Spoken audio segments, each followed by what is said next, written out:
Сәлеметсіздер ме, құрметті ұстаздар және бірінші сынып оқушылары. Математика сабағына қош келдіңіздер, каналға жазыла отырыңыздар. Бүгін 78-ші сабақ әртүрлі есептер шығару тақырыбы. Ендеше бүгінгі сабақта біз әртүрлі есептерді шығарып пысықтайтын боламыз. Бірінші тапсырмаға назар аударайық. Әр есепке сәйкес сұлбаны таңда, олардың біреуін шығар. Бізге А, Ә, Б есептері берілген, және де 1, 2, 3 деген сұлба берілген. Осы сұлбалардың қай есепке сәйкес келетіндігін таңдап көрейік. Ендеше бірінші есепке назар аударайық. Бірінші қатарда 7 көрпе бар, ал екіншісінде одан 3 көрпе артық.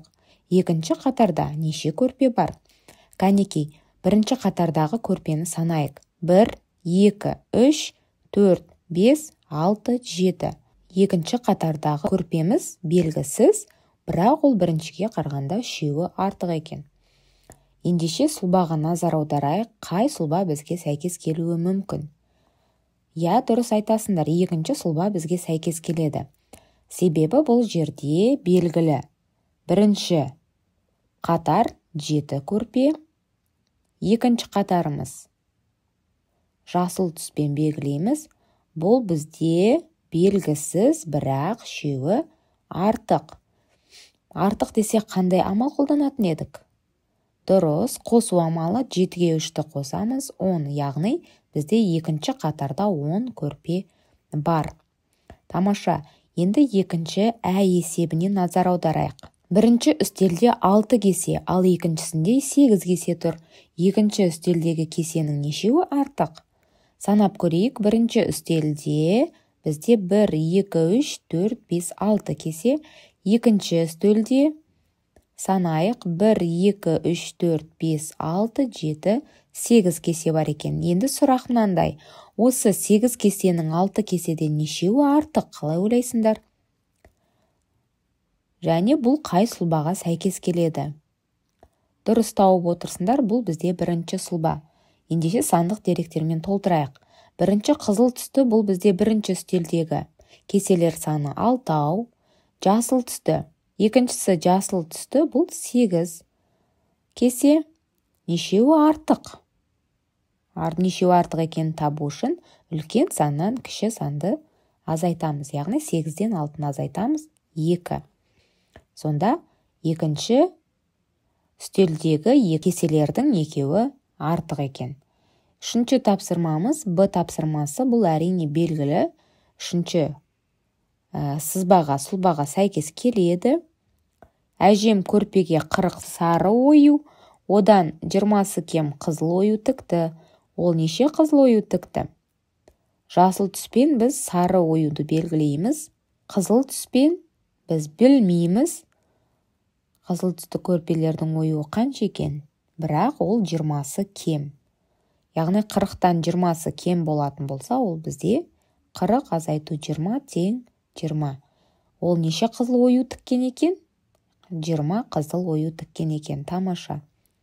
Ендеше екінші есепке назар аударайық.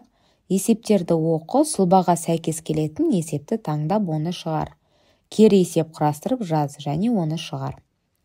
Жайлауда 5 үлкен және 3 кішкентай киіз үй тігілді. Барлығы неше киіз үй тігілді? Сандық деректеріміз 5 үлкен киіз үй және 3 кішкентай киіз үй.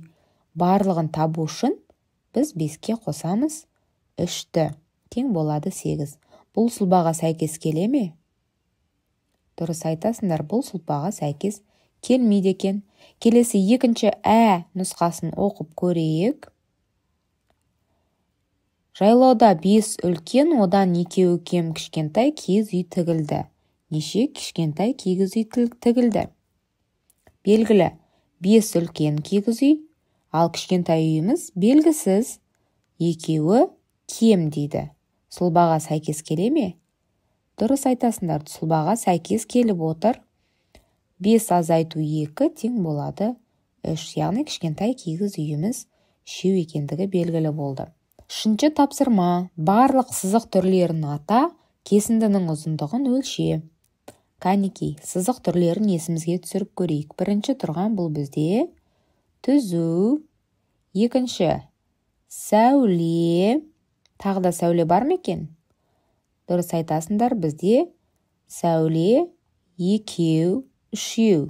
Үш сәуле бар. Мына тұрған қара түсті ол бізде қандай? Қисық, сызық және де кесінді. Ендеше кесіндіні өлшеп көрейік. Кесіндіміз қанша сантиметр екен? Дұрыс айтасыңдар, 8 сантиметр. Келесі тапсырмамыз 4-ші тапсырма. Ыдысты толтыру үшін әр қайсында неше литр сүт құю керек? Өзің осындай тапсырма ойластырып досыңа ұсын. 40 литр судың 30 литрі құйылған. Ыдысқа 40 литр су сыяды, оның ішінде 30 литрі бар. Әлі қанша литр су құю қажет? Дұрыс, 10 литр, 40 азайту 30 тең 10 литр. Ыдысқа 40 литр су сыяды екен, бірақ оның ішіне 20 литрі құйылған. Қанша литр су құюға болады? Дұрыс тауып отырсыңдар, 20. 40 азайту 20 тең 20. Келесі, ыдысқа 10 литр су құюға болады, бірақ ішінде 4 литр су бар екен. Қанша литр тағы да құюға болады? Дұрыс айтасыңдар, 6. 10 азайту 4 тең болады 6. Келесі, 10 литр су құюға болады ыдысқа, 2 литрі құйылған, әлі қанша литр құю қажет? Дұрыс айтасыңдар, 8 литр. 10 азайту 2 тең болады 8 литр. Енді кезекте дәптермен жұмыс. Екінші сөреге бірінші сөреге қарағанда 3 кесенің суретін кем сал. Сурет бойынша есеп құрастыр, сұлбаны толықтырып шығар. Ендеше ең алдымен кеселерді санайық.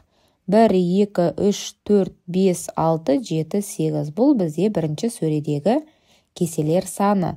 Екінші сөреге біз осыдан 3 кесе кем салуымыз керек. Ол қанша кесе болады? 3 кесе кем болатын болса. 8-ден 3-ті азайтсақ 5. Яғни біз екінші сөреге 5 кесенің суретін саламыз. Жауабы бізде 5 кесе. Келесі тапсырма. Кестені толтырамыз. Азайғыш, азайтқыш айырманың мәні. 10 азайту 4 тең 6. 50 азайту 30 тең 20.